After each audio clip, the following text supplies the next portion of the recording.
شهداء كلهم في أعمار 17 و20 و21 وفي مقتبل العمر.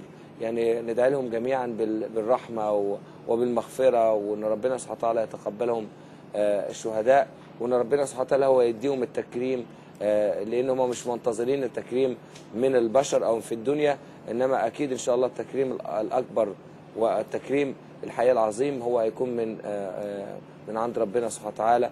وأكيد اللاعبين كلهم زي ما شايفين قدامنا كلهم يعني مش عايز أقول أي تعبير، لأن أي تعبير ممكن أختار أو ممكن أتكلم فيه مش هعبر أبدا عن حزنهم وعن صدمتهم في اسمح لي ندعي لهم. اتفضل يا كابتن، اتفضل ندعي مع حضرتك. اتفضل يا كابتن.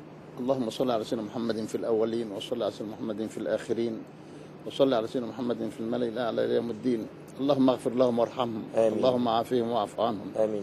اللهم أكرم نزلهم ووسع مدخلهم، آمين. اللهم اغسلهم من الذنوب والخطايا بالثلج والماء والبرد، آمين. اللهم باعد بينهم وبين خطاياهم كما بعدت بين المشرق والمغرب، آمين. اللهم نقهم من الذنوب والخطايا كما ينقى الثوب الأبيض من الدنس، آمين.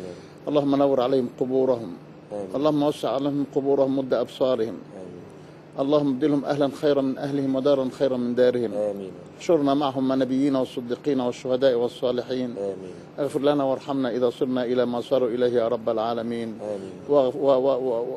واعط أهلهم السكينة يا رب العالمين. آمين. اللهم أكرم أهليهم جميعا يا رب العالمين، والهمهم السكينة والرحمة، وبرد قلوبهم بذكر الله سبحانه وتعالى. وصلى اللهم على سيدنا محمد عليه الصلاة والسلام. تقبل الله. ده أحسن ختام، وختامي هو بالشهيد واحد من الشهداء اللي ماتوا في بورسعيد عنده 17 سنة، أنس محي الدين، اللي كتب في وصيته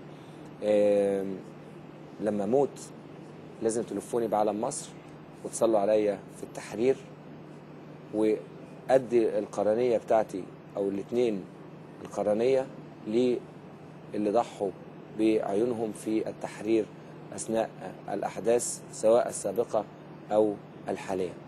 هم دول الألتراس، هم دول أرواح الشهداء اللي ماتت، اللي زي ما قال الكابتن طه، وفعلا صدقوا الوعد وصدقوا النية إنهم ممكن يفدوا الأهلي أو يفدوا الرمز بالنسبة لهم بأرواحهم. ربنا سبحانه وتعالى يتقبلهم شهداء إن شاء الله، وأكيد هيكون لنا